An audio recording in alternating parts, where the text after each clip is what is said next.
Dr. Francis Muriu, Chairman Board of Governors St. Anne's Secondary School, Lioki in Kiambu, and the school principal, Jen Kimemia. Karibuni sana. Asante. Right, major reforms we've seen, and even right now we can see that the school curriculum also is being revamped. And I'm wondering also, with the free secondary education that now we have, what are the major challenges? Maybe if we start with you, Dr. Muriu. Well, we must start by thanking the government for being able to offer the free secondary education as a follow-up of free primary education, because this goes a long way in the direction of our new constitution, where education is assured for every child in the Kenyan population. And the challenges we have is that we still have a lot of numbers of children, young people who want to join secondary schools, and we don't have space. We don't have room for them. In fact, in the grassroots, like you said, particularly mentioned in my school or our school, we have limited infrastructure in terms of classrooms, in terms of space where we can expand and develop. By that I mean availability of land. Our school is actually pretty old. It dates back in 1955, but as a girls' secondary school it started in 1962, and it was as a result of donation of land to the Holy Ghost Fathers. As you are aware, our sponsors are the Catholic Church, and the Precious Blood Sisters were invited to start a girls' secondary school, and which of course has already changed hands into lay leadership, like you can see our principal, Mrs. Jane Kimemia. That actually gave very limited land, and St. Anne's has a big problem in terms of that available space. Right. Now, those are just some of the challenges that we are facing, and to you and right now. What about the delayed government subsidies? Do they really come in time? Sometimes there's delay. No, we cannot deny that. Yes. But eventually we do get our funding. Okay. So what is important here is that the knowledge is there. Our suppliers and providers know that we'll get this funding, so they are able to exercise a little bit patience, and eventually it does find us. It does find you. Yes. Now, what about now the bursary constituency fund? Well, I know it is meant to really help the bright and needy students, and also I think the government has given the carte blanche to the governing administrators in school to really handle that. How is it really panning out in your school? In our school, what we do, you identify, especially at admission level, okay? When the girls are coming in, it's possible to know who really has a challenge, and then you are able to follow that up through other avenues and other routes, and you trace the child from where they're coming from, what the challenges are. Then you have those that you know. Within this school, we have so many who need this.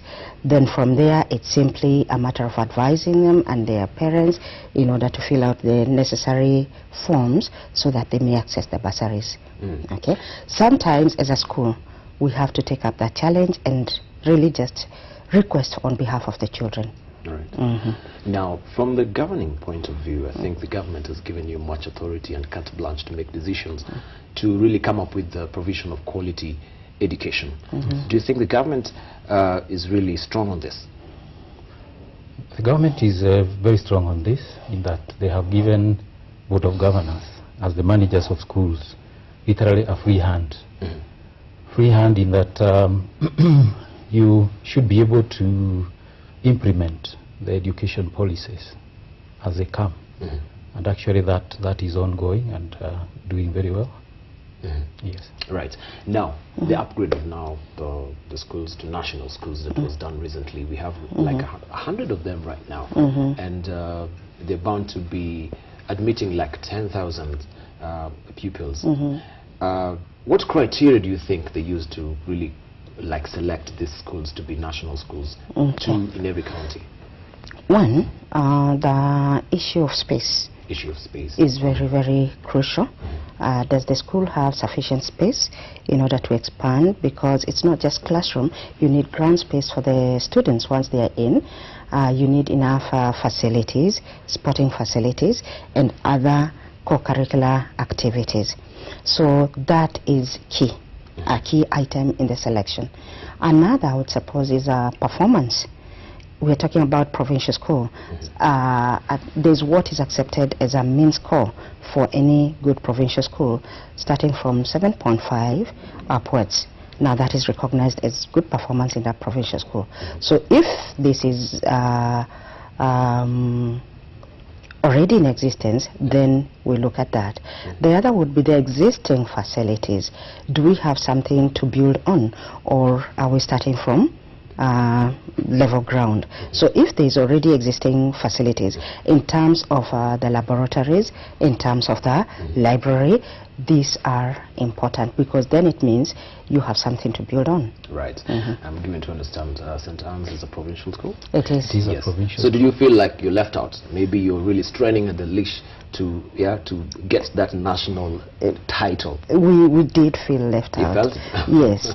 Now, basically because in all other areas, we want to believe we are good. Right. Our performance is good. We are at 9.6 for a provincial school. That's quite good, if I may say so. We have the facilities. What we have existing is good enough. Our laboratories and the libraries in existence. But our challenge is land, we must admit. And in fact, that is what this year is all about. We are looking to take our school to the third stream. We are actually a two-stream school. So we are looking to take our school to the third stream. And to do that, we have to go upwards on what is existing. So that means dealing away with the existing structures, putting up those that can support vertical expansion. And you see, that requires a lot of funds that we are hoping to solicit even from government itself, from the infrastructure funding, so that if we were part of that, that would have meant at least there's some funds we can expect from government funding as we go out to solicit from other well-wishers, the corporate section, and our parents, as well as the old girls and all the activities they have lined up. Right. So is there any plan in the pipeline that you're working with the government to get this funding for the infrastructure, Dr. Muriu? There are some grants that the government has been giving. In fact, I'm aware that last year the government released some funds to national schools, right, which helped them a lot in terms of their developing infrastructure. As you know, the first batch of free primary education students are the ones who just joined Form 1, and there was a need to expand space so that they are able to receive the large numbers. We are hoping, or you are hoping, that would include provincial schools like our school, and we are hoping this year we'll be able to get those funds. But we are not sitting on our laurels waiting for that.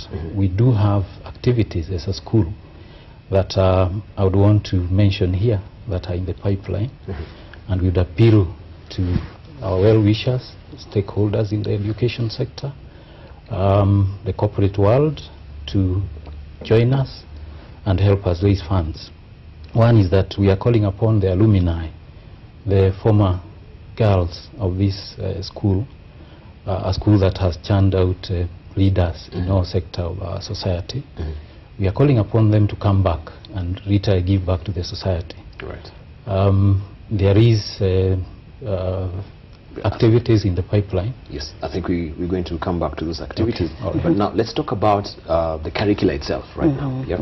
We have the curricula that is going through a revamp right now, and the KIE is actually spearheading this. And we are wondering, is the current curricula really targeting the whole outlook, the holistic outlook of students in a way that it is exhaustive? Do you think it is really up to scratch? One, KIE has not yet rolled out. Yes. I know they did quite an exhaustive research all of last year. Yes. And at the end of the year, they gave us what they're calling the summative report that really outlines. So when you look at that report and the direction in which they are going, we would acknowledge, yes, they have acknowledged the need to make it holistic, the need to recognize that we need to include subjects that are going to add value, not just academic, but value to the child. And in it is the mention for the need for maybe religious studies being inculcated within our curriculum. The other, and this is something that has been going on, is the fact of recognizing that not all are academically oriented. There are those who have talents, and this should be made or taken care of within the incoming curricula. Yes. Okay, and then at the back